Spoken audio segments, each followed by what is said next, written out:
Draft clear করতে গিয়ে দেখি এবারে এখনও তোমাদের সাথে পুজোর একটা ভিডিও শেয়ার করে উঠতে পারিনি।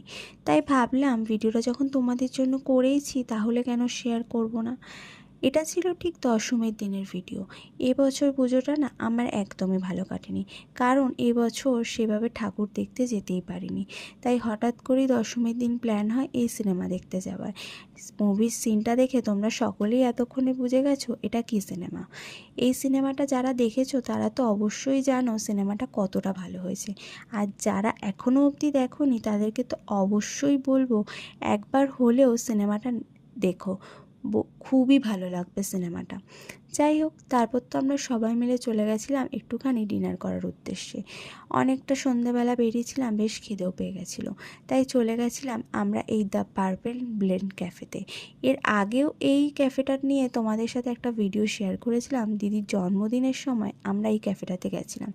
তখন তোমাদেরকে বলেছিলাম এখানকার অ্যাম্বিয়েন্স আর খাওয়া দাওয়ার টেস্ট সম্পর্কে। আজকে আর আলাদা করে সেটা নিয়ে কিছু বলবো না, তবে এবারে কি একটা নতুন খাবার আমরা ট্রাই করেছিলাম যেটা আমার ভীষণভাবে ভালো লেগেছিলো।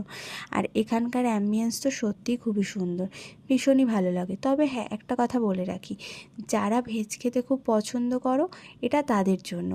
ভেজের নানা রকম খাবার একদম এখানে পেয়ে যাবে। যাই হোক, ভিডিওটা ভালো লাগলে লাইক করে দিও। রাধে রাধে।